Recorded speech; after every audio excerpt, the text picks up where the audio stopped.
David Attenborough. Biologist, naturalist, story teller. 60-ലേറെ വർഷങ്ങളായി അദ്ദേഹം കഥകൾ പറഞ്ഞുകൊണ്ടേയിരിക്കുന്നു. ആരെക്കുറിച്ചുള്ള കഥകൾ? നമ്മുടെ പ്രകൃതിയെക്കുറിച്ച്, നമ്മുടെ ഭൂമിയെക്കുറിച്ചുള്ള കഥകൾ. Welcome to Apple story club change makers stories. ഇന്ന് നമ്മൾ പറയാൻ പോകുന്നത് ഡേവിഡ് ആറ്റൻബ്രോയുടെ കഥയാണ്. Sir David ആറ്റൻബ്രോ.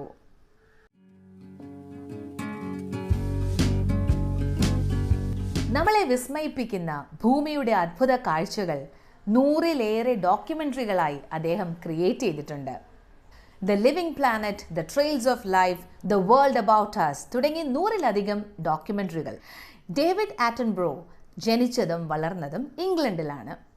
അദ്ദേഹത്തിൻ്റെ അച്ഛൻ ലെസ്റ്റർ യൂണിവേഴ്സിറ്റിയുടെ പ്രിൻസിപ്പളായിരുന്നു. അതുകൊണ്ട് തന്നെ അവർ താമസിച്ചിരുന്നത് ആ ക്യാമ്പസിൽ തന്നെയുള്ള ഒരു കോട്ടേജിലായിരുന്നു. കുഞ്ഞ് ഡേവിഡിന് അവധി ദിവസങ്ങളിൽ എന്താണ് ഏറ്റവും കൂടുതൽ ചെയ്യാൻ ഇഷ്ടമുള്ളതെന്നറിയാമോ? വാൽമാക്രിപ്പിടുത്തം, പിന്നെ പക്ഷികളുടെ മുട്ട ശേഖരിക്കൽ, പക്ഷികളെ നിരീക്ഷിക്കൽ, നല്ല ഭംഗിയുള്ള കല്ലുകൾ ശേഖരിക്കുക, ഫോസിലുകൾ കണ്ടുപിടിക്കുക, അത് ശേഖരിക്കുക. ഇതൊക്കെയായിരുന്നു കുഞ്ഞ് ഡേവിഡിന് ഏറ്റവും താല്പര്യം. ഡേവിഡിന് 11 വയസ്സുള്ളപ്പോൾ യൂണിവേഴ്സിറ്റിയുടെ സുവോളജി ഡിപ്പാർട്ട്മെൻറ്റിന് ന്യൂട്ട് എന്ന് പറയുന്ന ഒരു ജീവിയുടെ ആവശ്യം വന്നു. ഈ ന്യൂട്ട് എന്ന് പറഞ്ഞാൽ കരയിലും വെള്ളത്തിലും ജീവിക്കുന്ന നമ്മുടെ പല്ലി വർഗത്തിലുള്ള ഒരിനം ജീവിയാണ്. അവർക്ക് പഠിക്കാൻ വേണ്ടിയിട്ടാണ്, വിദ്യാർത്ഥികൾക്ക് പഠിക്കാൻ വേണ്ടിയിട്ടാണ് ഈ ജീവിയുടെ ആവശ്യം വന്നത്. ഇതിൻ്റെ സപ്ലയറായി മാറിയത് നമ്മുടെ കുഞ്ഞ് ഡേവിഡും. എപ്പോഴും പ്രകൃതിയിലെ പുതിയ പുതിയ കാഴ്ചകൾ അന്വേഷിച്ചു കൊണ്ടുള്ള യാത്രയിലായിരുന്നല്ലോ കുഞ്ഞ് ഡേവിഡ്. അതുകൊണ്ട് ഡേവിഡിന് കൃത്യമായി അറിയാമായിരുന്നു ഈ ന്യൂട്ട് ക്യാമ്പസിനടുത്ത് തന്നെയുള്ള ഒരു കുളത്തിൻ്റെ അടുത്ത് ധാരാളമായി ഉണ്ട് എന്നുള്ളത്. അതുകൊണ്ട് തന്നെ സുവോളജി ഡിപ്പാർട്ട്മെൻറ്റിൻ്റെ ആവശ്യപ്രകാരം കൃത്യമായിട്ട് ന്യൂട്ടനെ സപ്ലൈ ചെയ്യാനുള്ള ഉത്തരവാദിത്വം കുഞ്ഞു ഡേവിഡ് ഏറ്റെടുത്ത് വിജയിപ്പിച്ചു. അങ്ങനെ ഇരിക്കെ ഒരിക്കൽ പ്രശസ്ത ആർക്കിയോളജിസ്റ്റായ ജക്വേറ്റ ഹോക്സ് കുഞ്ഞ് ഡേവിഡിൻ്റെ ഈ ഫോസിൽ കളക്ഷൻസ് ഒക്കെ കാണാനിടയായി. വളരെ ചെറിയ പ്രായത്തിലെ ഇത്തരം കാര്യങ്ങളോടുള്ള കുട്ടിയുടെ താല്പര്യം അവരിൽ വളരെ മതിപ്പുളവാക്കി. അവർ കുറച്ച് ദിവസം കഴിഞ്ഞപ്പോൾ ഡേവിഡിന് ഒരു സമ്മാനപ്പെട്ടി അയച്ചു കൊടുത്തു. ആ പെട്ടിയിൽ നിറയെ പലതരത്തിലുള്ള കൗതുകകരമായ ആർട്ടിഫാക്ട്സ് ആയിരുന്നു, അതായത് പുരാവസ്തുക്കൾ. അക്കൂട്ടത്തിൽ ഒരു ഡ്രൈഡ് സീ ഹോഴ്സും ഉണ്ടായിരുന്നു. ഈ സമ്മാനപ്പെട്ടിയും ആ ഡ്രൈഡ് സീ ഹോഴ്സും വലുതാകുമ്പോൾ തനിക്ക് പ്രകൃതിയെക്കുറിച്ച് പഠിക്കുന്ന ഒരാളാവണം, ആ മേഖലയിൽ ജോലി ചെയ്യണം എന്നുള്ള ആഗ്രഹം ആ കുഞ്ഞു മനസ്സിൽ ഉറപ്പിച്ചു. വലിയ കുട്ടിയായി കോളേജിൽ ചേർന്നപ്പോൾ ജിയോളജിയും സുവോളജിയും പഠിച്ച് നാച്ചുറൽ സയൻസിൽ ഡിഗ്രി നേടി. അദ്ദേഹത്തിൻ്റെ കരിയറിൻ്റെ തുടക്കത്തിൽ കുറച്ചുനാൾ കുട്ടികൾക്ക് വേണ്ടിയിട്ടുള്ള ശാസ്ത്ര പുസ്തകങ്ങൾ പുറത്തിറക്കുന്ന ഒരു പബ്ലിഷിംഗ് കമ്പനിയിൽ ജോലി ചെയ്തു. എന്നാൽ എപ്പോഴും പ്രകൃതിയിലെ കാഴ്ചകൾ കണ്ടു നടക്കാൻ ആഗ്രഹിക്കുന്ന ഡേവിഡിന് ഈ ജോലി ബോറിംഗ് ആയി തോന്നി തുടങ്ങി. അപ്പോൾ അദ്ദേഹം BBC റേഡിയോയിൽ എന്തെങ്കിലും അവസരം കിട്ടുമോ എന്ന് അന്വേഷിച്ചു. എന്നാൽ BBC റേഡിയോയിലല്ല, മറിച്ച് അവർ പുതിയതായി ആരംഭിച്ച അവരുടെ ടെലിവിഷൻ യൂണിറ്റിലേക്ക് അദ്ദേഹത്തിന് ഒരു ജോലി കിട്ടി. അവിടെ വെച്ച് ആനിമൽസിനെ കുറിച്ചും നേച്ചറിനെ കുറിച്ചും ഒക്കെ ചില പ്രോഗ്രാമുകൾ ചെയ്യാൻ അദ്ദേഹത്തിന് അവസരം ലഭിച്ചു. അത്തരത്തിൽ ഒരിക്കൽ ലണ്ടൻ സൂ സന്ദർശിക്കുന്ന സമയത്ത് അവിടുത്തെ ക്യൂറേറ്ററായ ജാക്ക് ലെസ്റ്റർ എന്ന ആളെ പരിചയപ്പെട്ടു. അപ്പോഴാണ് ഈ സൂവിലേക്ക് ആനിമൽസിനെ കളക്ട് ചെയ്യാൻ വേണ്ടിയിട്ടുള്ള അഡ്വഞ്ചറസ് ആയ യാത്രകളെക്കുറിച്ച് അദ്ദേഹം മനസ്സിലാക്കിയത്. അപ്പോൾ അദ്ദേഹത്തിന് ഒരു ആശയം തോന്നി. എന്തുകൊണ്ട് ഈ മൃഗങ്ങളെ കളക്ട് ചെയ്യാനായി പോകുന്ന യാത്ര ഒരു ഫിൽമാക്കി BBC-യിലൂടെ ജനങ്ങളിലേക്ക് എത്തിച്ചുകൂടാ? അത് തീർച്ചയായും വളരെ കൗതുകമുണർത്തുന്ന കാഴ്ചകളായിരിക്കുമല്ലോ. ഈ ആശയം ജാക്ക് ലെസ്റ്ററിനും വളരെ നല്ലത് എന്ന് തന്നെ തോന്നി. അങ്ങനെ അവർ രണ്ടുപേരും ചേർന്ന് സൂ ക്വസ്റ്റ് എന്ന പേരിൽ ഒരു പ്രോഗ്രാം ചെയ്യാനായി തീരുമാനിച്ചു. ഈ പരിപാടിയുടെ അവതാരകനായി എത്തേണ്ടിയിരുന്നത് ജാക്ക് ലെസ്റ്റർ തന്നെയായിരുന്നു. എന്നാൽ പരിപാടി ഷൂട്ടിംഗ് നിശ്ചയിച്ചിരുന്ന സമയത്ത് അദ്ദേഹത്തിന് ചില അസൗകര്യങ്ങൾ മൂലം വരാൻ കഴിഞ്ഞില്ല. അപ്പോൾ ആ ഉത്തരവാദിത്വം ഡേവിഡ് ആറ്റൻബ്രോ ഏറ്റെടുത്തു. അതായിരുന്നു തുടക്കം. സൂ ക്വസ്റ്റ് എന്ന പ്രോഗ്രാം വളരെയധികം സക്സസ്ഫുള്ളായി, പോപ്പുലറുമായി.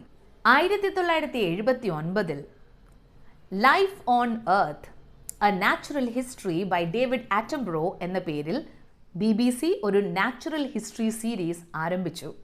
3 വർഷങ്ങൾ കൊണ്ട് 500-ലധികം ശാസ്ത്രജ്ഞന്മാരുടെ സഹായത്താൽ 30 പേരടങ്ങിയ ഒരു ടീം 100-ലേറെ ലൊക്കേഷനുകളിൽ പോയി ആയിരുന്നു ഈ സീരീസിൻ്റെ ഷൂട്ടിംഗ് കംപ്ലീറ്റ് ചെയ്തത്.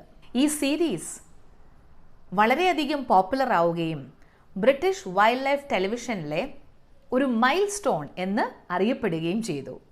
ദ നാഷണൽ ട്രഷർ എന്നാണ് സർ ഡേവിഡ് ആറ്റൻബ്രോയെ ബ്രിട്ടീഷുകാർ വിശേഷിപ്പിക്കുന്നത്. ആറ്റൻബറോസോറസ് എന്ന ഡൈനസോർ വർഗവും നെപ്പൻതിസ് ആറ്റൻബറോയി എന്ന പേരിൽ അറിയപ്പെടുന്ന അത്യാവശ്യം ചെറിയ എലികളെ പോലും അകത്താക്കാൻ പറ്റുന്ന ഇരപിടിയൻ ചെടിയും ഉൾപ്പെടെ ചിത്രശലഭം, ചിലന്തി, അങ്ങനെ നിരവധി ജീവികളും സസ്യങ്ങളുമുണ്ട് ഡേവിഡ് ആറ്റൻബ്രോയുടെ പേരിൽ.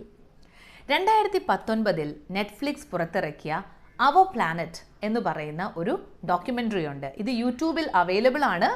എൻ്റെ പ്രിയപ്പെട്ട കുഞ്ഞുങ്ങൾ ഉറപ്പായും ഇത് കാണണം. നിങ്ങൾക്കിത് വളരെ ഇഷ്ടമാവും. മുതിർന്നവരും തീർച്ചയായും കാണേണ്ട ഒരു ഡോക്യുമെൻ്ററി തന്നെയാണ് നെറ്റ്ഫ്ലിക്സിൻ്റെ ഈ ഡോക്യുമെൻ്ററി. എന്ത് ഭംഗിയാണെന്നറിയാമോ ആ കാഴ്ചകൾ കാണാനായിട്ട്. നമ്മൾ ഇതുവരെ കണ്ടിട്ടില്ലാത്ത തരം മനോഹരമായിട്ടുള്ള പക്ഷികളെയും ജന്തുക്കളെയും ഭൂമിയുടെ വിവിധ ഭാവങ്ങളും ഒക്കെ നമുക്കിതിൽ കാണാൻ പറ്റും. ഏറ്റവും നല്ല ഒരു എഡ്യൂക്കേഷണൽ റിസോഴ്സാണ് ഈ ഡോക്യുമെൻ്ററി. ഇതിൽ നമ്മൾ കേൾക്കുന്ന ശബ്ദം ഡേവിഡ് ആറ്റൻബ്രോയുടെ ശബ്ദമാണ്. ഒരുപാട് ഡോക്യുമെൻ്ററീസിൻ്റെ നറേറ്ററായും അദ്ദേഹം പ്രവർത്തിച്ചിട്ടുണ്ട്. നമ്മുടെ കർണാടക ഫോറസ്റ്റിനെ ബേസ് ചെയ്തുകൊണ്ട് വൈൽഡ് കർണാടക എന്ന് പറയുന്ന ഒരു ഡോക്യുമെൻ്ററി കുറച്ച് നാൾ മുമ്പ് കല്യാൺ വർമ്മ എന്ന ഡയറക്ടർ എടുക്കുകയുണ്ടായി. അതിലും ഡേവിഡ് ആറ്റൻബ്രോ ആണ് നറേറ്ററായി വന്നത്. ശ്രീ കല്യാൺ വർമ്മ ഒരു ഇൻ്റർവ്യൂവിൽ പിന്നീട് പറയുന്നുണ്ടായിരുന്നു, ഡേവിഡ് ആറ്റൻബ്രോ ഇതിൻ്റെ നറേറ്ററായി വരണമെന്ന് അദ്ദേഹം വളരെ ആഗ്രഹിച്ചിരുന്നു. നമ്മുടെ കല്യാൺ വർമ്മ വളരെ കഷ്ടപ്പെട്ടാണ് അദ്ദേഹത്തെ നറേറ്ററായി കൊണ്ടുവന്നത്. കാരണം ഈ കഥകളൊക്കെ നമ്മൾ പറയുമ്പോഴും നമ്മൾ അറിയേണ്ട ഒരു കാര്യമുണ്ട്. സർ ഡേവിഡ് ആറ്റൻബ്രോയ്ക്ക് ഇപ്പോൾ 98 വയസ്സാണ് പ്രായം. അങ്ങനെ കല്യാൺ വർമ്മ ഈ ഡോക്യുമെൻ്ററിയുടെ നറേറ്റർ ഡേവിഡ് ആറ്റൻബ്രോ ആകണം എന്ന റിക്വസ്റ്റുമായി ചെന്നപ്പോൾ ആദ്യം അദ്ദേഹം അതിൽ നിന്ന് ഒഴിഞ്ഞു മാറാൻ നോക്കിയെങ്കിലും പിന്നീട് അദ്ദേഹം അതിന് സമ്മതിക്കുകയും ഒറ്റ ഷോട്ടിൽ തന്നെ ആ വർക്ക് മുഴുവനായി കംപ്ലീറ്റ് ചെയ്യുകയും ചെയ്തു എന്നാണ് കല്യാൺ വർമ്മ ഒരു ഇൻ്റർവ്യൂവിൽ പറഞ്ഞത്. ആ ഡോക്യുമെൻ്ററിയുടെ ഡീറ്റെയിൽസും ഒക്കെ യൂട്യൂബിൽ അവൈലബിൾ ആണ്. അപ്പം നിങ്ങൾക്ക് സമയം കിട്ടുമ്പോൾ ഇതൊക്കെ നിങ്ങൾ കണ്ടു നോക്കണം കേട്ടോ. തൻ്റെ എല്ലാ ഡോക്യുമെൻ്ററിയിലും അദ്ദേഹം വീണ്ടും വീണ്ടും പറയുന്ന ഒരു കാര്യം പ്രകൃതിയെ നമ്മൾ സംരക്ഷിക്കണം എന്നാണ്. പണ്ട് കാലങ്ങളിൽ നമ്മൾ എങ്ങനെയാണ് ജീവിക്കേണ്ടതെന്ന് പ്രകൃതി നിശ്ചയിച്ചിരുന്നു. എന്നാൽ ഇന്ന് അങ്ങനെയല്ല. പ്രകൃതി എങ്ങനെ മുന്നോട്ട് പോകണം എന്ന് നമ്മൾ മനുഷ്യന്മാരാണ് തീരുമാനിക്കുന്നത്. നമ്മൾ ഒരുപാട് മുറിവുകൾ പ്രകൃതിക്ക് ഏൽപ്പിച്ചിട്ടുണ്ട്. എന്നാൽ നമ്മൾ വിചാരിച്ചാൽ തീർച്ചയായും ഈ മുറിവുകൾ ഉണക്കാനും കഴിയും. ഉറപ്പായും നമ്മളത് ചെയ്യണം എന്ന് തന്നെയാണ് അദ്ദേഹത്തിൻ്റെ ഓരോ ഡോക്യുമെൻ്ററിയും ഓർമ്മിപ്പിക്കുന്നത്. അദ്ദേഹത്തിൻ്റെ പ്രകൃതി സ്നേഹവും അദ്ദേഹം ചെയ്ത ഡോക്യുമെൻ്ററികളും അദ്ദേഹത്തിൻ്റെ റിസർച്ച് വർക്കും അദ്ദേഹം നൽകുന്ന പ്രകൃതിയെ സംരക്ഷിക്കാനായിട്ടുള്ള സന്ദേശങ്ങളും തുടങ്ങി അദ്ദേഹത്തിൻ്റെ പ്രവർത്തനങ്ങളെല്ലാം കണക്കിലെടുത്തുകൊണ്ട് 2022 യുണൈറ്റഡ് നേഷൻസ് എൻവയൺമെൻറ്റ് പ്രോഗ്രാം അദ്ദേഹത്തെ ചാമ്പ്യൻ ഓഫ് എർത്ത് എന്ന ടൈറ്റിൽ നൽകി ആദരിച്ചു. ഒരുപാട് പുരസ്കാരങ്ങൾ തേടിയെത്തിയിട്ടുള്ള ഒരു വ്യക്തിയാണ് സർ ഡേവിഡ് ആറ്റൻബ്രോ. 2019 ഇന്ദിരാഗാന്ധി പീസ് പ്രൈസും അദ്ദേഹത്തിന് ലഭിക്കുകയുണ്ടായി. ഈ 98-ാമത്തെ വയസ്സിലും കണ്ടെത്താനായി ഇനിയും ഒരുപാട് കൗതുകങ്ങളുണ്ട് എന്നാണ് അദ്ദേഹം പറയുന്നത്. പലരും അദ്ദേഹത്തോട് ചോദിച്ചു, ഇത്രയും വയസ്സായില്ലേ, ഇനി കുറച്ച് റെസ്റ്റ് വേണ്ടേ എന്നൊക്കെ. പക്ഷെ അദ്ദേഹം പറഞ്ഞത്, ലോകത്തിലെ ഏറ്റവും സന്തോഷം തരുന്ന ഒരു ജോലിയാണ് ഞാൻ ചെയ്തുകൊണ്ടിരിക്കുന്നത്. എൻ്റെ ജീവിതത്തിലുടനീളം ഞാൻ ചെയ്തതും മനസ്സ് നിറയ്ക്കുന്ന, സന്തോഷം നൽകുന്ന, അത്ഭുതപ്പെടുത്തുന്ന പ്രകൃതിയുടെ കാഴ്ച കാണാനാണ് ഞാൻ ഓരോ ദിവസവും ഉണർന്നെഴുന്നേൽക്കുന്നത്. അങ്ങനെയുള്ള എനിക്ക് കൂടുതൽ ഊർജം ലഭിക്കുകയുള്ളൂ, എൻ്റെ ഊർജം കുറയില്ല. അതുകൊണ്ട് വയസ്സ് എന്നെ സംബന്ധിച്ചിടത്തോളം ഈ ജോലി ചെയ്യാൻ ഒരു തടസ്സമേ അല്ല എന്നാണ് അദ്ദേഹം പറഞ്ഞത്. ഒരുപക്ഷെ നമ്മുടെ ഭൂമിയെക്കുറിച്ച് ഇത്രത്തോളം യാത്ര ചെയ്ത് അത് ഡോക്യുമെൻ്ററികളായി നമ്മുടെ മുന്നിലേക്ക് എത്തിച്ച മറ്റൊരാളും ഉണ്ടാവില്ല.